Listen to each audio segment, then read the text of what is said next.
okay, I'm gonna be radical. Your brand is not about you, the founder. It's about the customer and their experience. And we say It's this all the not? time. We're on, man. We're back. Back. Well, I don't know if we're back. This is the first time you and I are doing this. Yeah, so I say this is something new, man. We've never done just me and you before. Well, I think we did one when you had like the Growth and Greatness show, or the one that you did like with Azure Firestone. But yeah, it's the first time it's me and you. Bro, I don't even remember anymore. Maybe this is a That good was a place to different start. lifetime. Yeah, maybe it's a good place to start for like people that are watching or listening. Like, why are we doing this? There are a ton of DTC podcasts out there. I think the reason why is, I think what we can offer is we're a bit more, we'll show the bad as well. And I think there's a lot of really great real takes showing the good and the bad. I think there's a lot of great takes showing the good and kind of the prop up of how amazing something is. And it's just not like that all the time. But also, we've been grinding for so many years. We have so many playbooks that we've never released into the wild. Our brands get it, but we don't release it into the wild. And I think it's a really great opportunity to start sharing those playbooks for free.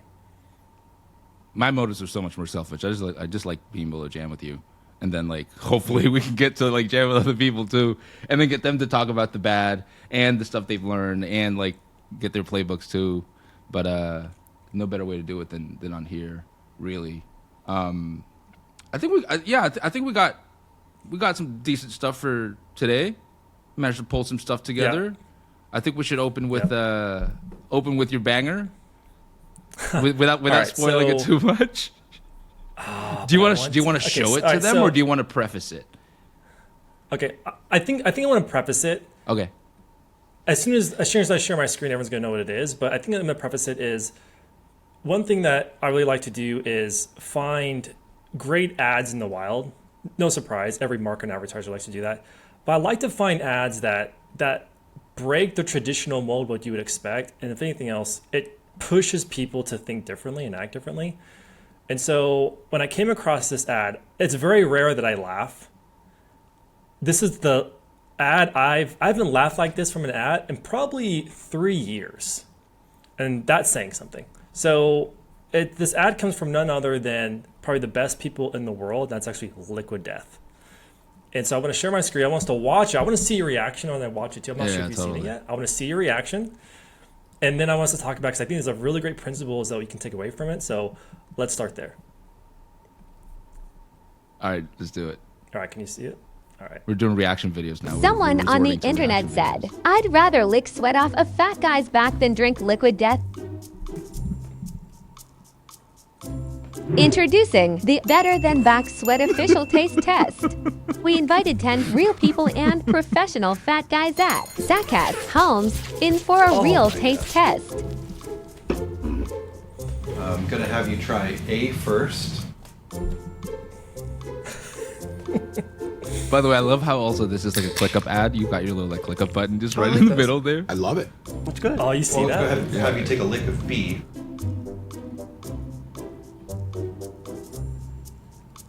You want me to lick his back? Yeah. No, I'm not. Has anyone licked here yet? I don't think so. Okay, well let's get that. Sweet Jesus. All right. What is happening right now? Oh, what is happening right now? Okay. Oh, he went for it. I prefer A. Definitely A. I'm good with this. I'm gonna go with A. I prefer A, for sure. It's official. 10 out of 10 real people prefer the taste of Liquid Death over licking the sweat off a fat guy's back. Try it for yourself. See if you agree. If you were to pour A down B, you'd have a margarita. No. Yeah, that's a margarita. What is wrong with this guy? Oh, where's the PC police? Where's the PC police? First of all, whoever this guy is, the fact that you went for it, I'm not sure if I should congratulate you or ask you what's wrong with you. I mean, he went from like shoulder blade to shoulder blade, from like bottom and the back all the way up the back. Like I think he was enjoying it a little bit. Yeah, I don't know. It's either that or he just wanted to go viral. He's like, this is my moment, man. This is my moment to get internet famous. Right. I'm gonna do it. Okay, so I want to know. All right, D, what did you think when you saw that? don't know. I don't. There wasn't a lot of thinking. There was just a lot of like yakking. But see, here's the funny thing, right? Like Liquid Death is not here in Australia, right? So it's one of those things where, like, even from that standpoint, you're like, what the hell am I watching? Which I think is cool, because you're like, for the whole time you're just like, what the hell am I watching? But you're in there the whole time because you want to keep watching. And then so you can't look away. You're like, I want to look away, but I can't. Yeah, no, I really can't. And then I'm probably gonna want to inflict that pain onto everyone at the gym, at home. Like I'll be like, yo, you got to check this thing out. Go YouTube Liquid Death Fat Guy. Just search that, and then watch the first thing that comes out. How do you find that ad? Like where? Funny enough, I actually came across it. It wasn't from Liquid Death. I actually came across it on LinkedIn of all places. I'm not sure. I don't even know who the person was that shared it, to be honest with you. But obviously, I went down a rabbit hole once that happened, and they actually run it as a YouTube ad right now as well, of all places. But I kind of want to turn to, I think there's a few principles that a brand can take away from it. So the first one is, Liquid Death, more than anyone else I've ever seen, they turn negatives into positives. I mean, you even saw like the comment. I would rather drink or lick a guy's back sweat than to drink Liquid Death. And so what do they do? Like, well, I think that makes a fantastic ad. And I think that speaks to, one, the bravery, but I think also kind of like the ballsiness of that company. Like, they're willing to do whatever. And I think that's a really great principle of itself is, one, can you turn negatives into positives? And are you okay with doing that? Are you comfortable doing that? Or can you get outside of your comfort zone and do it? Because while you may not be afraid to do it, someone else is willing to do it. And I think that speaks about something. And by the way, for the record, for our friends who are watching or listening to this that do not live in the United States, can you please tell us, Ray, what does Liquid Death sell? Because it's not sugar water. No, it's literally water. It's water. Yeah, it's water in a can, guys. Like, it's water in a can. That's literally it. And it's probably good water, probably great filtered water, but that is their brand. And so turn negatives into positives. And I think the other one is I think I tweeted this a few weeks ago. Similar to that was also like the Grimace shake that went viral like the last past month and a half, 2 months. But just the ballsiness of willing to do something that other people aren't willing to do. Because typically where someone is not willing to do something, there's a great blue ocean opportunity. And there's a great principle in that. If you don't know what the Grimace shake is as well, that's a really close one. Some dude took a McDonald's shake, that's like a blueberry shake, and act like he died after drinking it. Well, everyone loved it. It's gone on to have 1 billion views of people taking the exact same shake and them dying drinking that shake. McDonald's didn't actually pay the guy to do it, but because someone did that, it's actually given McDonald's millions upon millions of dollars of shake, but also free publicity and advertising, all because someone is willing to do something that is against the norm. And I think that's really the principle. Is like, whatever the norm is, what's the opposite or something people wouldn't expect? It's like, so it's so like anti-brand, right? Like it comes across like it's so anti-brand protection. Like, oh my God, like we want our brand to be seen this way. And then this guy does this, but then that's the thing that catches. Of course, I mean, for Liquid Death, that's the positioning. Like, the can I show you the taser one? I think, yeah. Oh yes, yes. Right, like this guy right here. Let's see if you can hear this. Liquid Death water took over the as the worst water. Literally the worst water I have ever tasted.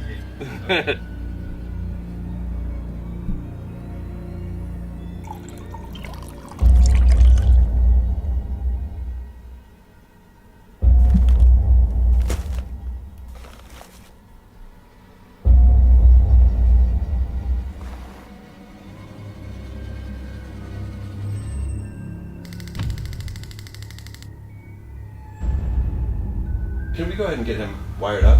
We're just going to put that right on the scan. Make sure it's up all the way. Now it is. Okay, cool, thanks. Okay, go ahead.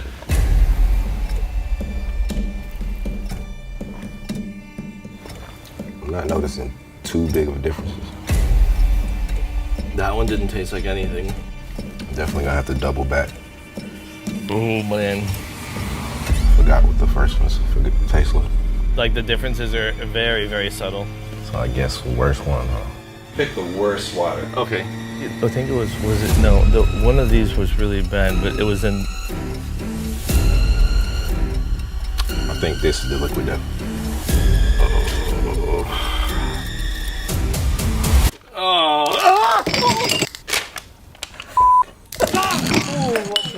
All right. Oh man. You were wrong. Yeah, very wrong. I guess liquid death isn't the worst water out here. It's not bad. I guess I was wrong. Not the worst water I've ever tasted. I'm sorry. I would buy y'all's product now. Liquid Death, officially not the worst water two guys from the internet have ever tasted. Oh man, it's just. It's I don't know. It's like for anyone complains about like how ads are expensive, like literally, it's a table, a bunch of other brands' products, like a white background, and a bunch of people just like tasing someone else. Probably the most expensive thing was editing the video and flying the guys out. That was probably the most expensive thing than actually shooting it. Yeah, like totally. And I don't know, man. It's funny because like I think to conversations that we have with brands sometimes around like what the creative should be, and it's there's this need to finagle and control like every single pixel and where it goes and the positioning of the stuff, and then you go to like the conceptual level, and like these guys, it's just like straight up concept, right? Like that's the part where it hits, and then everything flows through from there. Like, I want to come back, piggyback off what you said, because I feel like Liquid Death, if people aren't picking up on those two videos that we just watched, it's a stark contrast with what you explained of a founder or a brand wanting to perfectly have every pixel shot in every frame and like every like model.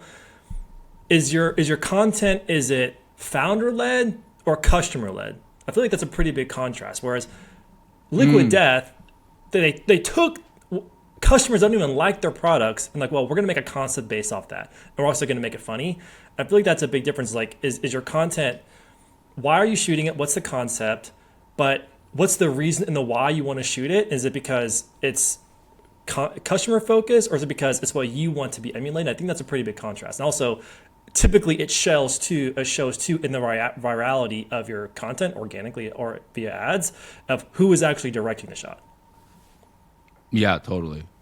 And I don't know, like, so okay, let's play this exercise, right? Like, if you had a like, what do you think it would take to have, like, what kind of ingredients do you need inside of a brand's like team? Like, what kind of brains, what kind of thinking, if you're like, I don't know, an apparel brand, for example, to be able to, what kind of like mindset, I don't know, like, the person that replies to all of the Wendy's tweets, like runs Wendy's tweets, like, yes, Twitter account, and they're amazing, by the way, right? 'Cause I amazing always, trolls. I always sit there and go like, how do you hire for such a role? Like, what's your interview criteria? Is it an agency that's just like a professional troll agency? We're just really good at putting out troll tweets. Like, how do you even look for someone like that? Do you train people to be like that? Just spicy as all hell? Like, and then looking at the Liquid Death thing, I'm just thinking to myself, like, well, okay, Ray, awesome. I'm watching this right now. Like, if I'm running an apparel brand, like, can we do that? Do we have the balls? Do we hire someone who has the balls? Like, you see where I'm going with this? Because I don't know. Like, it's definitely not going to be around. My mind wants to go to, is there some kind of KPI for it? But I think honestly, it's what kind of red tape. Like, you can't have a KPI around that. But what's the red tape when they come into the role? For example, because we're on the front lines a lot with brands, and sometimes we work actually with their content team. you can tell immediately when there's red tape, when a concept comes across, whether from their team or our team, and if it's immediately shot down, what's the reason why? It doesn't fit within our brand, doesn't fit within our tone. It doesn't fit, oh, I know the founder's not going to want that. So it's not necessarily, first of all, like, what do you want this person to do? But also, is there red tape? Whereas, for example, Wendy's Liquid Death, and I also think about another one, Mini Katana. I'm not sure you guys know who Mini Katana is. There's actually a really great podcast on Mini Katana because they're one of the best brands out there when it comes to organic viral marketing. And their KPI isn't revenue. It's based off of a new subscriber and video views. Like, that is their KPIs. So that's why I kind of said KPIs, where if you have the right KPIs, maybe that could happen. But really, like, what's the objective that you want from it? But dude, it's red tape. I think that's, and also because a lot of times we're dealing with this right now with the brand where the founder, they want to be perceived a certain way, but their customers actually think completely different than what the founder wants and how they want to be perceived. And so you have this battle of, do I want to get more views and be attractive more to my customers, what they want, or do I have this perception I want to build and like that's just what I want to build? Yeah, and right. It's so hard to like turn it into a metric, right? Or like just go, well, we want it to be like this, so we're gonna set these types of like KPIs or ways to go about it, because at the end of the day, it's a creative exercise. Like, I know this firsthand because remember, like 2 years ago when I pitched to the team, like, all right, what is our like credo internally and how we're going to position ourselves into the market? I came up with this term like growth or death.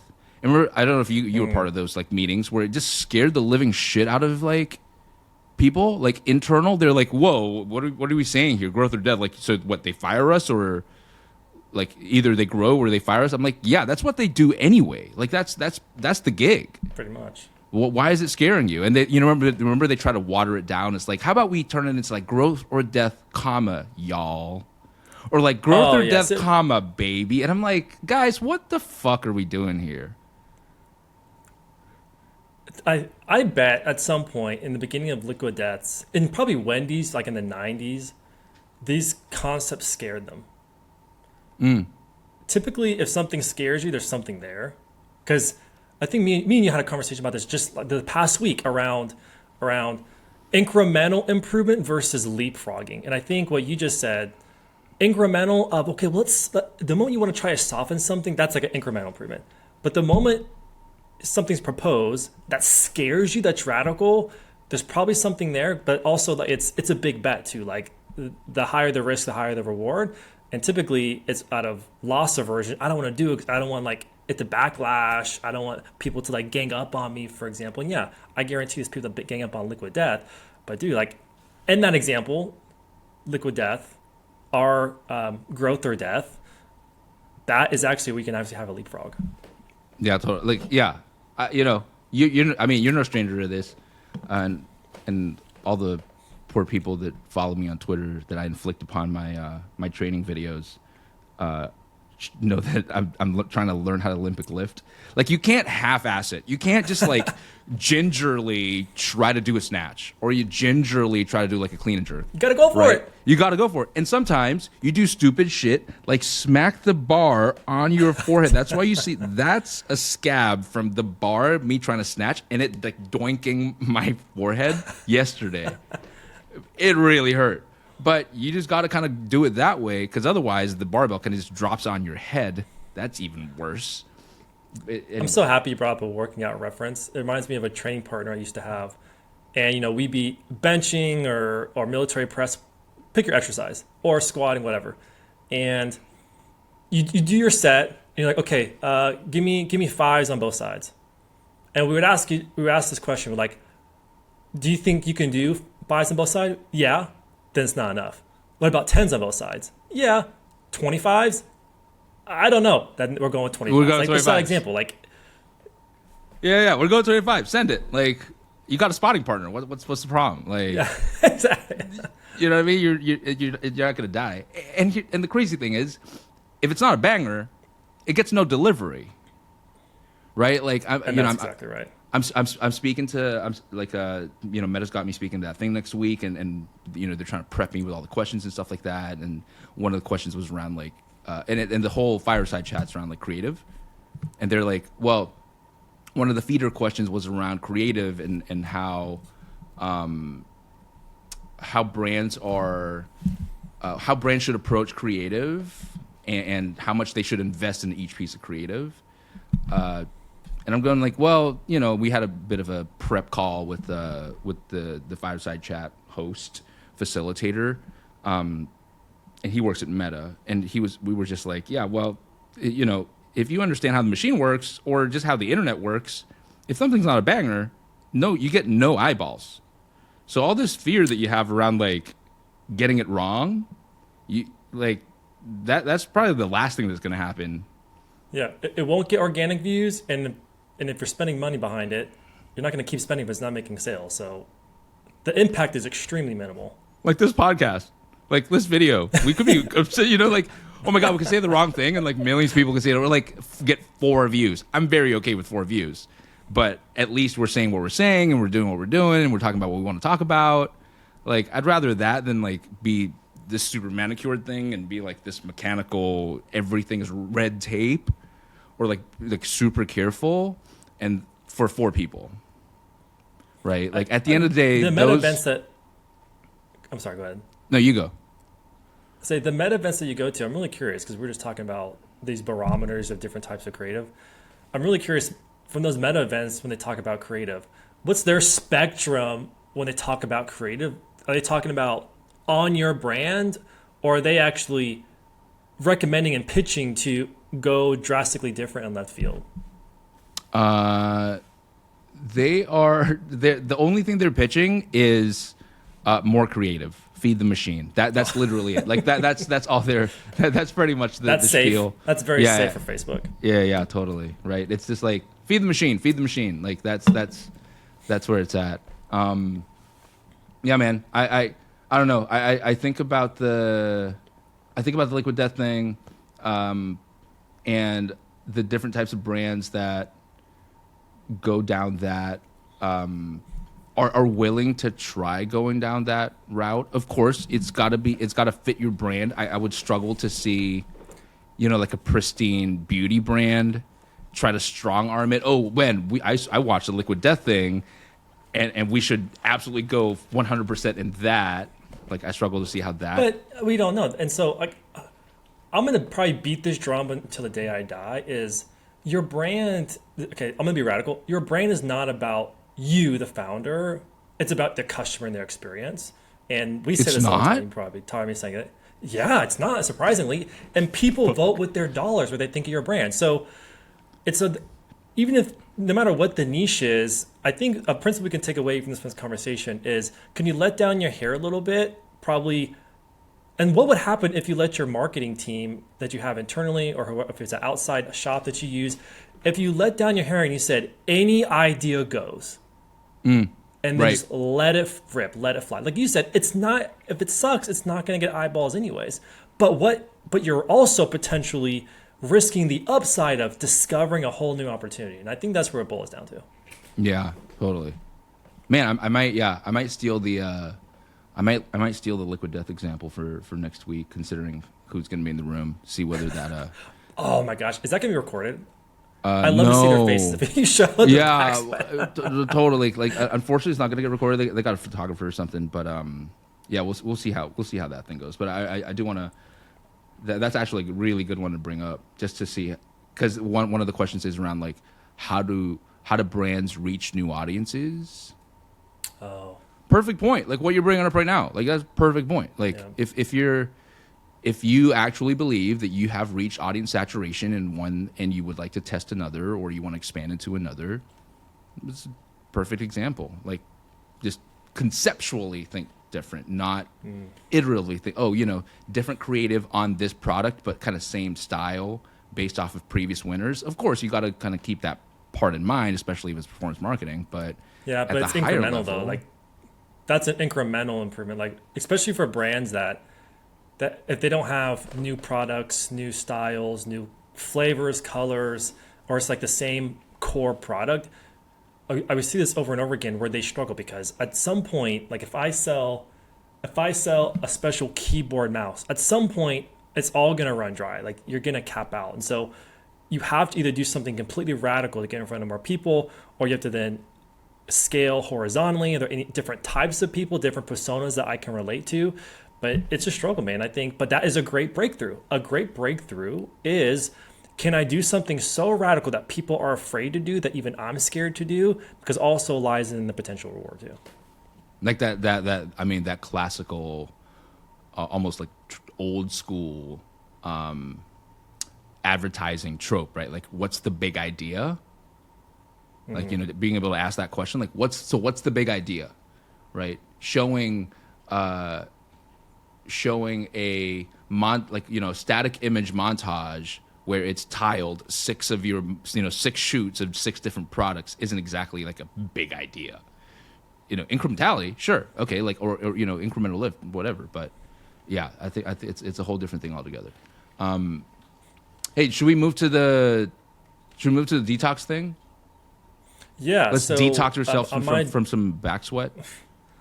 Yes, it's actually amazing how it all kind of blend together. So going from back sweat to detoxing yourself. So part of the agenda I put is this is actually a playbook our team is seeing success from. Now I'm going to kind of walk you through look at what the playbook is, and then we can kind of go into how different brands can use it. So detoxing, it's different. Essentially what it means is when a brand comes to us and we do the retention, a great first step is understanding the list health and the health markers that are either helping or hurting the list. So for example, what really surprised us is we had a brand last year that came to us, and we found that by even sending less emails, doing certain things as we were working with the brand, we could actually make more revenue sending less emails, which as we started to develop it, we're like, oh my gosh, like your list, we've equated to like the human body. You can be eating all kinds of crap all day long, but you can look like crap, feel like crap, and your performance either personally or your family life's going to suck. Versus, as me and you like to work out, if you can get yourself cleaned up, start doing the right actions, you could actually perform significantly more than if you were just eating like crap. So that's kind of like the philosophy that we took. So detoxing is where you take a list, you flush out, I call it flush out all the bad health markers that are actually hurting you. So those are things like contacts that are marking you as spam, bouncing. That is things like, what are your actual practices of how you send your emails? Like, are you sending to the entire list versus segmenting? That's understanding how the email service provider domains, like, are they throwing you into spam? Because that's a whole different journey of getting yourself out of spam and actually into the inbox as well. And then there's a few other strategies which we can walk through in a few moments. And so it's this process where you taking all the crap, getting rid of it, flushing it out, and then starting the right healthy actions to get your list to a profit machine. Great example is if you're sending an email and over years your list is performing worse and worse and worse, or even radically over the short case of a 3 to 4 months performing worse, I can probably tell you you're landing in a spam, you have a high unsubscribe rate, and you're probably questioning, oh my gosh, everyone says revenue's making all this money, email's making this money, but it's not making me money. That's probably an indication where you're doing something wrong and you're sending all the bad signals back to the email carriers, and you're probably primed for a list detox. So what I'm hearing, and I don't work in retention at all. I mean, I hang out with you guys during the group calls, but that's like the extent of working in retention, if you can even call it that. I'm putting on my pirate, my ClickUp consultant pirate filter. But so what I'm extrapolating here is, if your list looks like a piece of shit,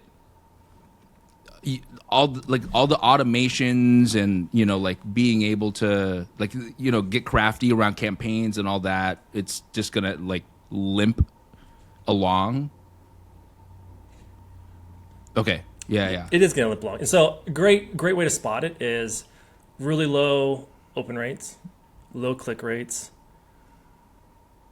low conversion rates, high unsubscribes, and a significant portion of your list as unengaged. So it's a great indication that, one, people don't like you.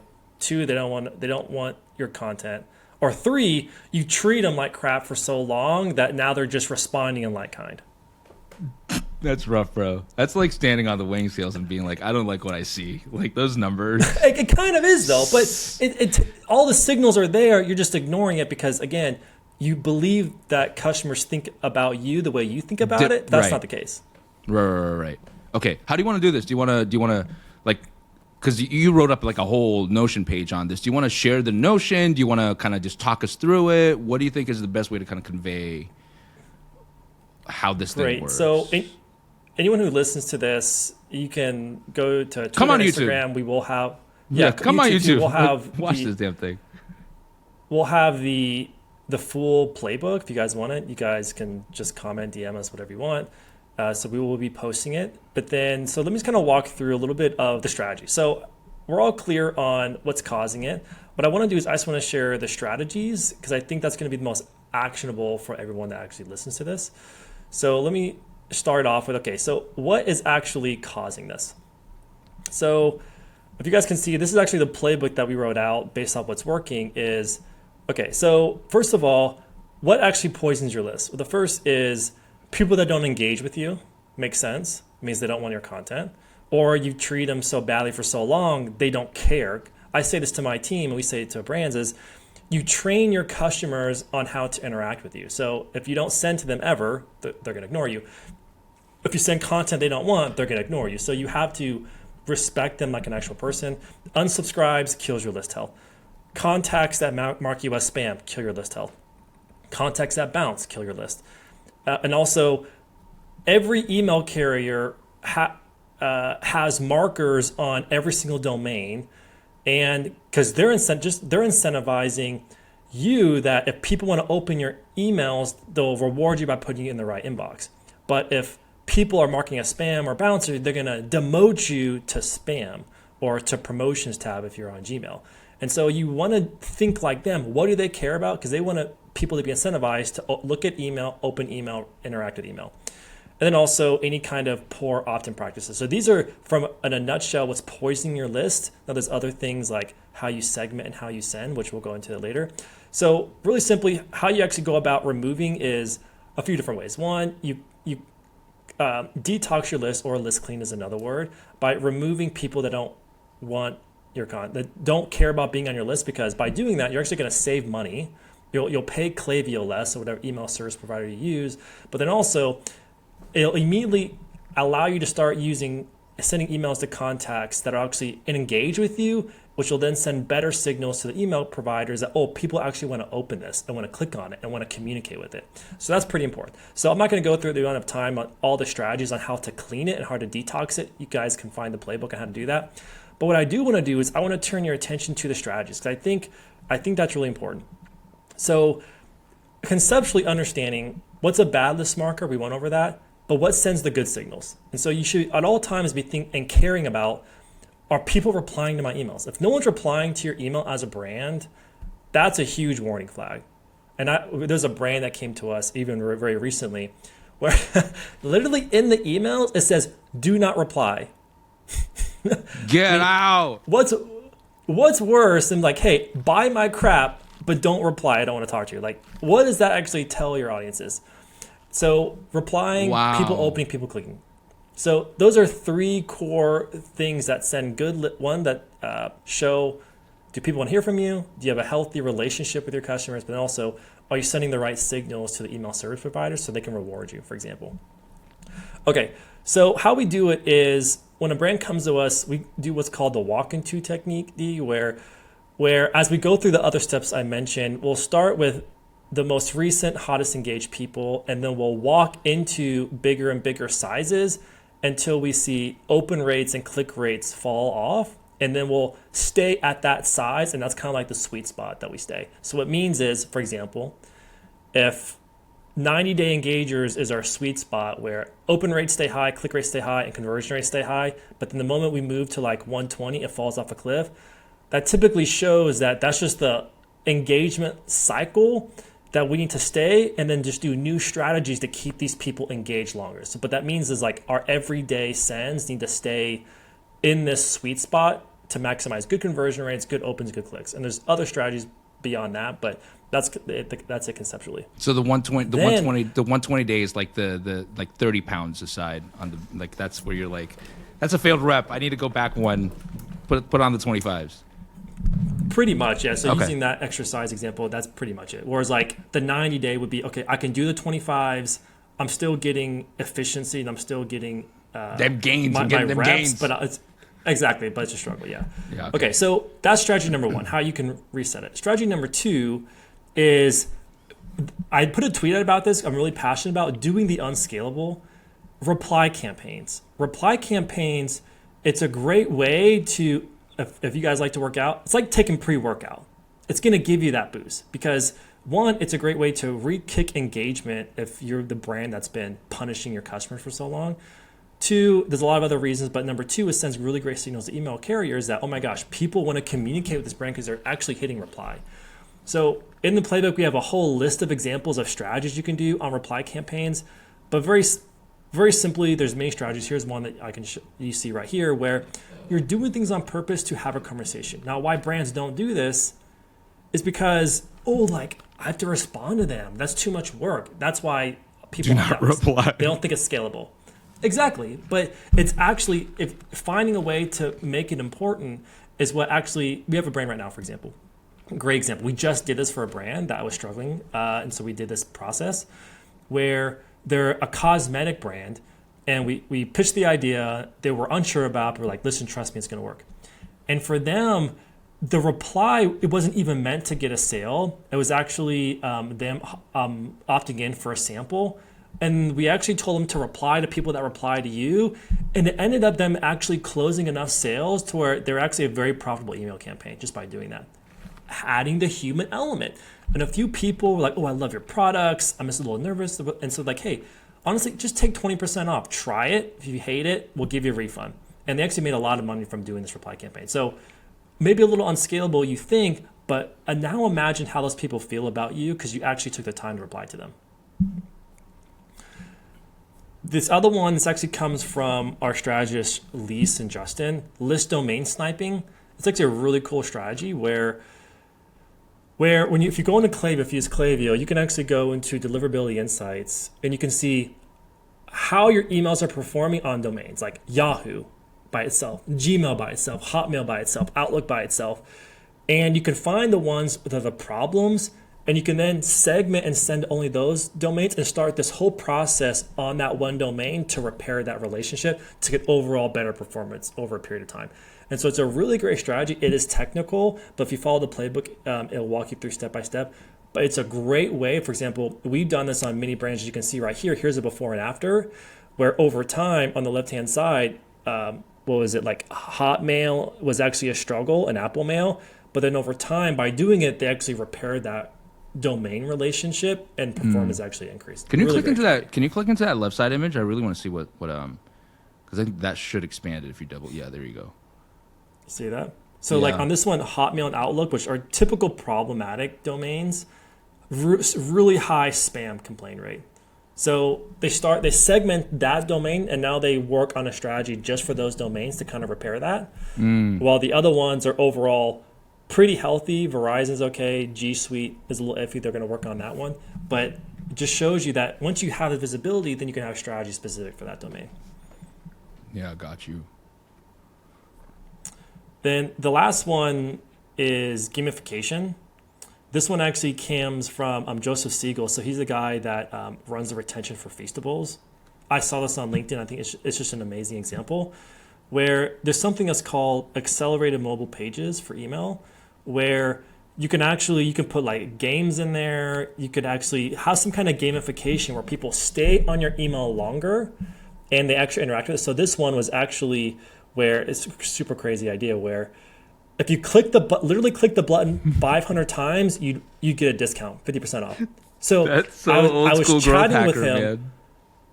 I was chatting with him on DMs like, oh, bro, what was like your click-through rate on that campaign? He's like, dude, we had like 2 million clicks for this campaign because people were literally stopping and clicking 500 times. Isn't that crazy? 500, dude. That's a big ask. That's a What a great strategy. Yeah, that's wild. That's So- old school, like growth hacking for sure.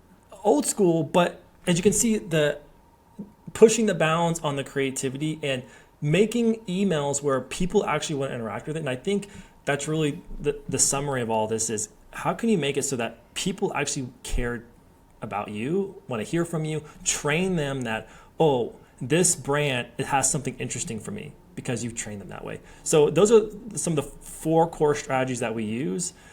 And those are just 4. There's others, but those are 4 great ones that anyone can pull off. Yeah, and I mean, I'm personally vested in this, right? Because, because of me recently coming back and taking over marketing for us, like, I'm having to look at our email list, and I'm like, man, we got to start doing this for ourselves. Like, got to start giving values. Really got to start like humanizing us instead of just like, I think. We've fallen, it's not like we haven't spoken about this in various different meetings in the past few like weeks and months, but I think we've fallen into the trap of being fairly transactional and thinking about like ROI per email, right? Like pure play ROI, nothing else, right? But to rehumanize again and give value and do stuff like this and treat our newsletter subscribers or email subscribers like people who want to hear it from us, who like, have running their own brands and are like wanting to hear about exactly like you said, like what's not working with you guys, what is working, what can I learn for myself if I can't afford you guys, or if I want to do this in-house, stuff like that, rather than, every single CTA in an email being like, call us. And I'm just like, yo, we got to stop doing that. Let's get ourselves out of being that friend at like when you go out to dinner with a bunch of friends, that friend that's like always be like, hey, can you free this Saturday? Can you like help me move house? Or hey, can I like borrow, like, can I borrow your piece? truck? Yeah, can you like spot me $50? The next time he shows up at dinner, you're just like, man, I know how the end of this dinner is gonna go. It's gonna be something. What do you want now? My truck, my wife, my dog, my time, something. So yeah, I'm personally really vested in this. So I need to book time with Justin and Lise for sure. We can throw that gamification in email. Click this 500 times, we'll do a free audit, a free month. Yeah. If someone's willing to stick around 500 times, they want it bad enough.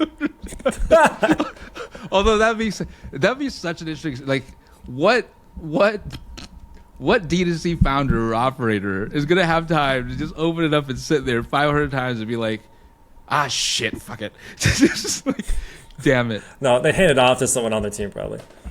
Yeah, totally. Oh man, that's hilarious. No, that's cool. Like I would imagine that this might make a few people like tremble a little bit, right? A bit like the liquid death thing. It's a bit, it might come across like a hot take. So you're telling me to delete people from the size of my list. But I've always heard that the size of my list is the thing that makes me more money. Like, do you think that's a real thing that they have to consider?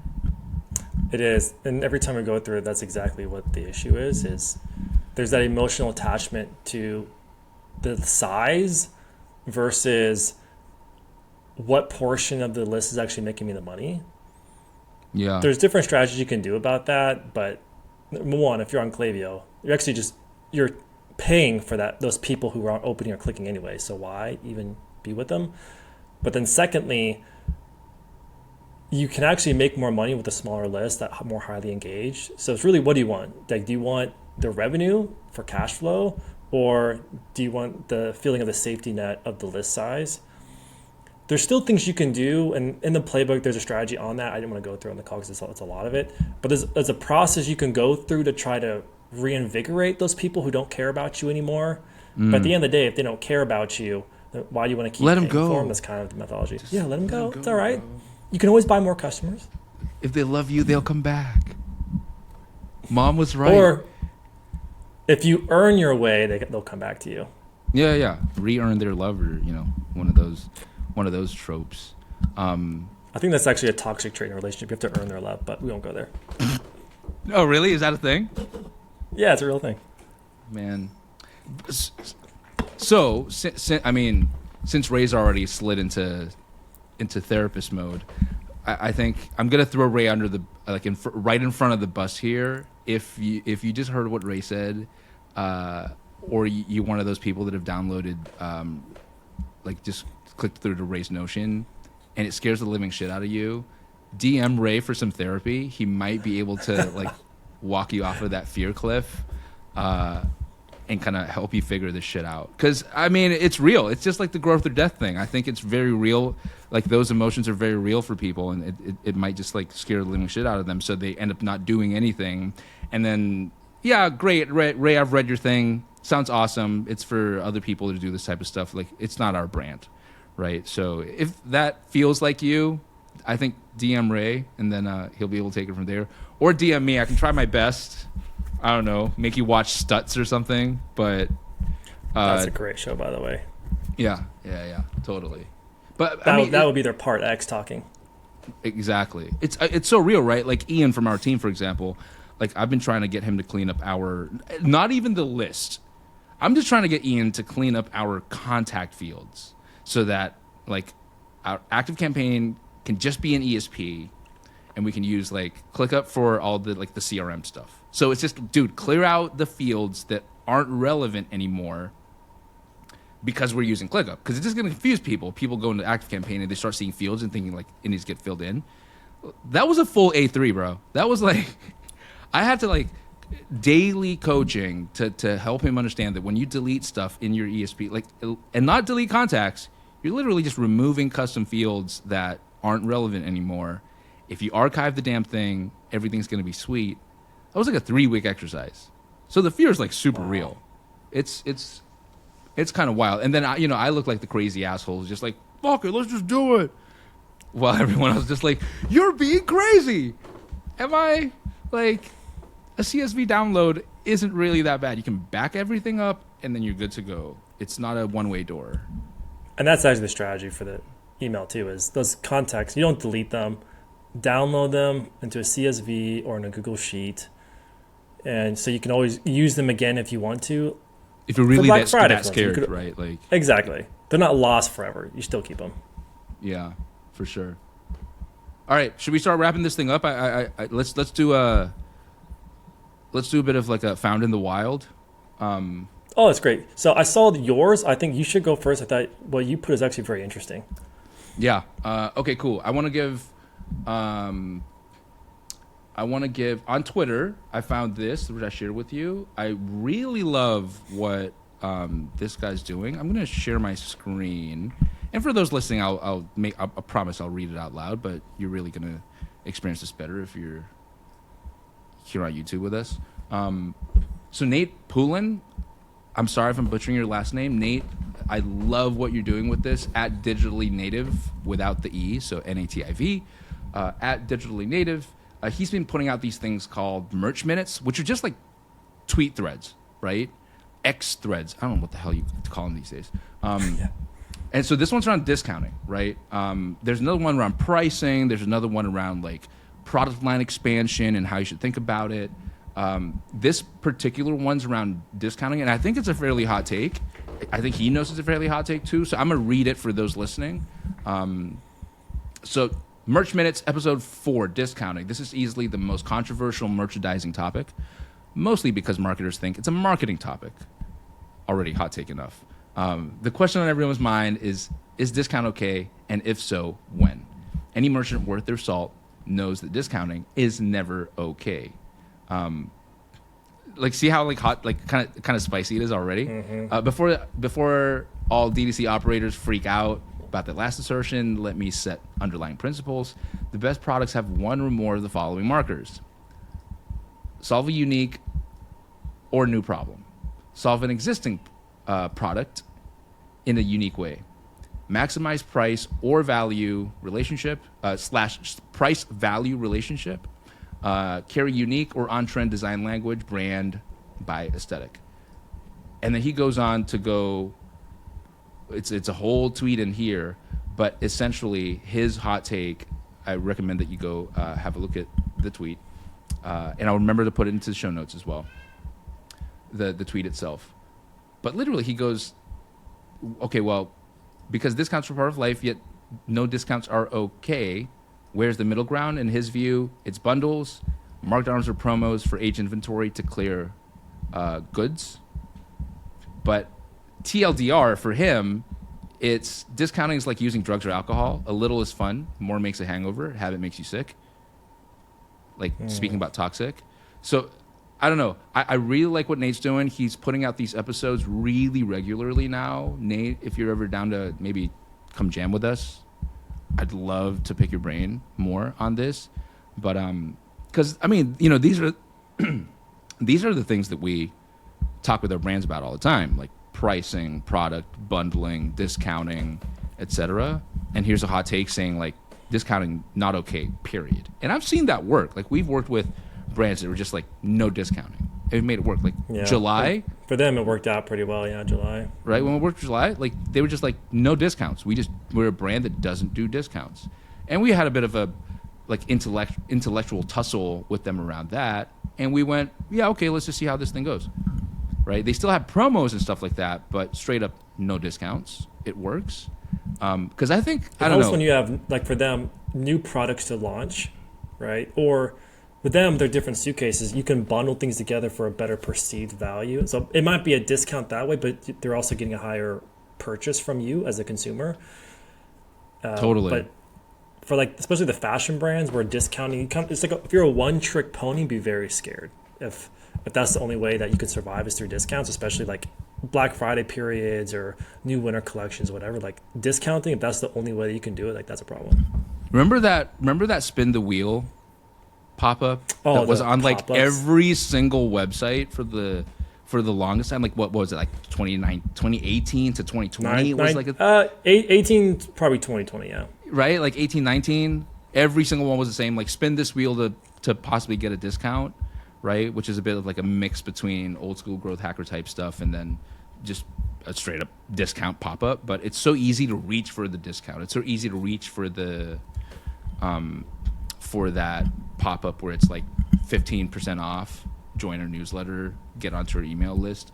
But not to say that it doesn't work, but I think the assertion here is that's not the only way, right? And if you think that's the only way. Yeah, dude. One of our brands, Maple and Waddle, they're a cosmetic brand.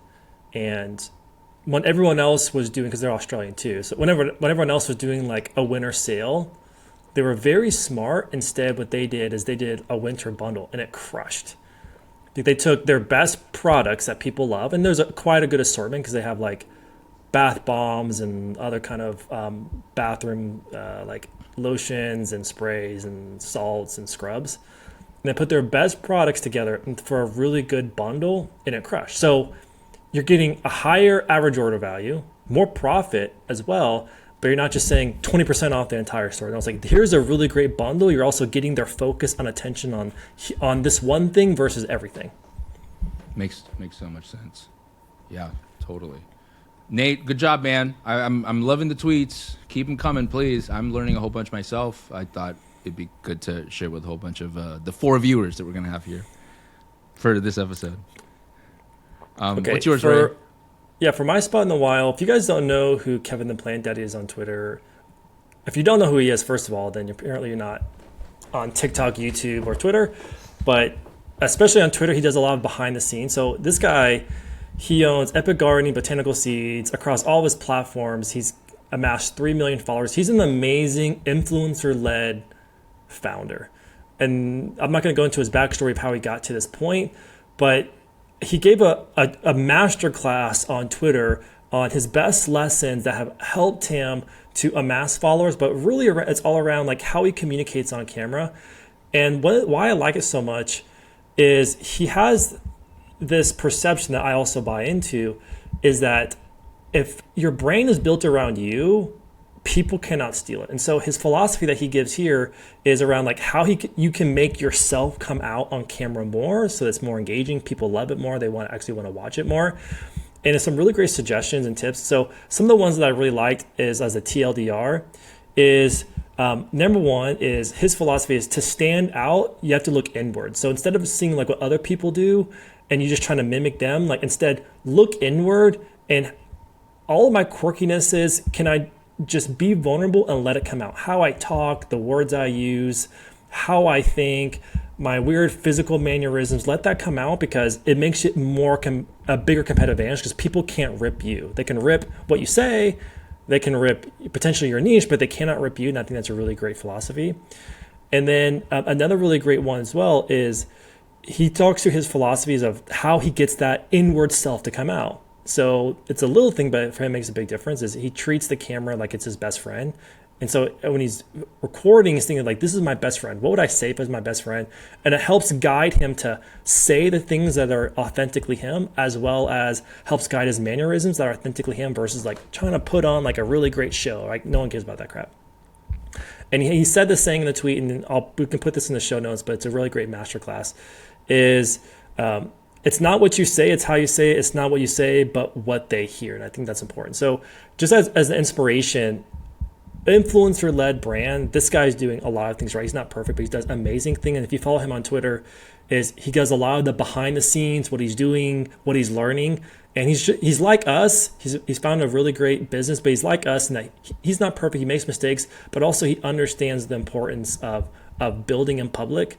So the takeaway that I hope anyone who listens to this, especially if you're a founder, is if you let yourself come out of shadows, because we have some, especially fashion brands, where like they don't want to be front facing, but it actually makes it a competitive advantage. It actually makes people relate to your brand more. For example, he shares stuff on Twitter all the time where people are messaging him because they know he's the founder of Epic Gardening and Botanical Seeds, talking about the product, and they want to buy the product because they love him now too, because he also has a really big following, he's a massive big following, and there's some really great principles there. So Kevin, if you ever hear this, you're doing an amazing job. Like it's an inspiration for me to watch what you're doing, and I think a lot of people can learn from what you're doing. Yeah, I mean, shit. Like in a lot of ways, like that's what we're trying to do now too, right? Like, and that struggle for the longest time, be like, oh, should we be like, tooting our horn in public, and what's this imposter syndrome nonsense that we're feeling right now, and other people are saying smart stuff too, but I think you're right. Like, no one can rip you, right? And it'd be also kind of creepy if someone rips you like straight up. I remember back when I did it's the like those iOS. People that get... Go ahead. No, what were you gonna say?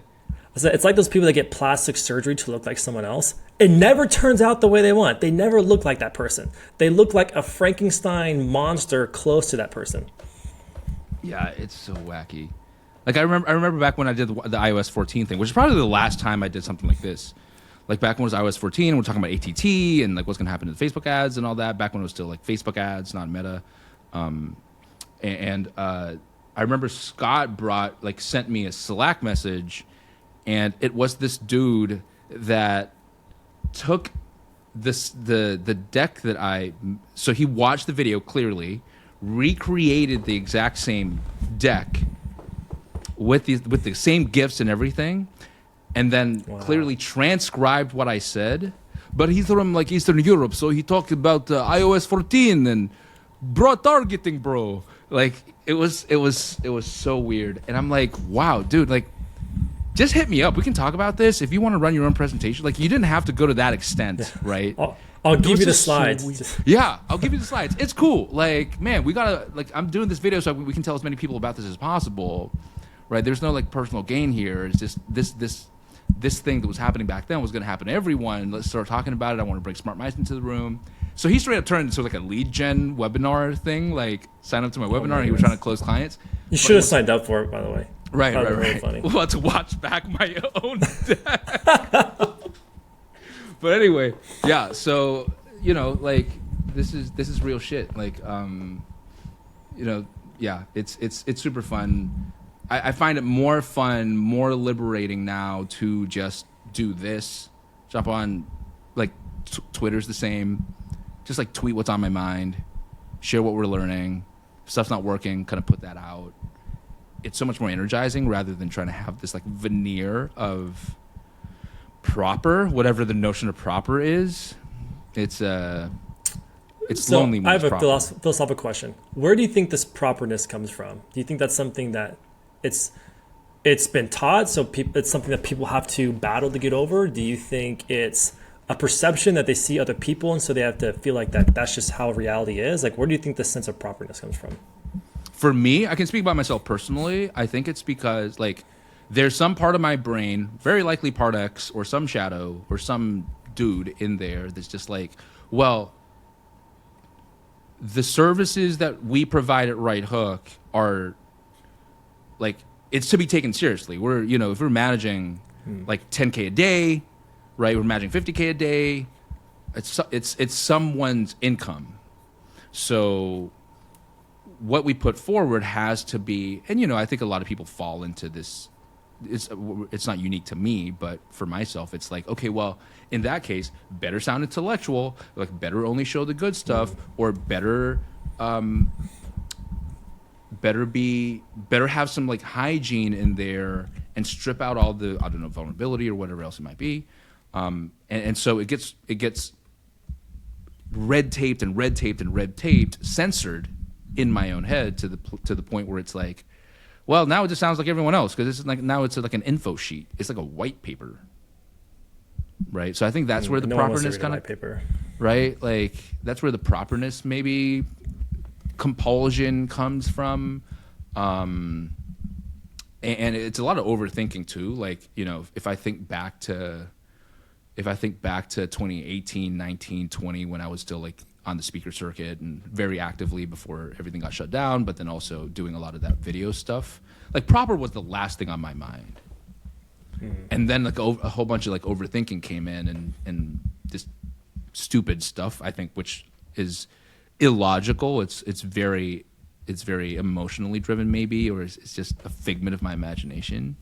So I think for me personally, that's where it's at, right? Did you ever struggle with that? Oh yeah, even still, absolutely. I think it comes from probably a feeling of inadequacy, or that what I have to say doesn't measure up to other people that you look up to or that you want to emulate. And the reality is when you actually meet those people in real life, you're like, oh my gosh, like about as much as I do, or oh my gosh, you're figuring stuff out too. And I think that's been a big ever since 2020. Going on to a lot of events, meeting a lot of these people that we see online on LinkedIn and Twitter, actually meeting them in person, it's what really broke those down. It's like, holy crap, like you're figuring stuff out and you have gaps just like every other human being. The reality is you've just been doing it longer than I have, and you just got over it faster and allowed yourself to come out, your authentic self. So it's a bit of that. I think that's what's helped me the most, meeting these people in real life. Yeah, for sure. Sweet, man. Dude, I think first one in the bag. In the bag. So again, guys, if you want to get that playbook, we'll give it away for free. You don't have to rip it for presentation and do a webinar. We'll literally give it to you. Please don't do that. It's just not worth your time. Yeah, don't transcribe this whole thing and then try to replicate this exact like everything that was said here. It'd be so exhausting. And it's no opt-in either. Just click on it. It goes right through to the Notion. Like that's literally it. I guess to wrap it up, I have to do what best practice is. If you like this, hit the like. If you disliked it, hit the dislike. But then let us know in the comments why. Really love to know. If you think you want to see more of this, hit the subscribe button on whichever platform that you're on. That'd be super helpful. Ray, I think first one in the bag. I don't know what we're going to talk about next week, but I'm excited for next week. It's Black Friday season, so I think there's a few juices we're going to bring up around that next week. Dude, you opened with licking back sweat off of a dude's back. I don't know how we're going to top that from here on. Like, I hope we didn't peak today. Like, that's going to be a hard one to top. Yeah, totally. All right, everyone. See you next time. Thanks for sticking around. Hit the like button or the dislike button. Up to you. Thanks, everyone. See ya.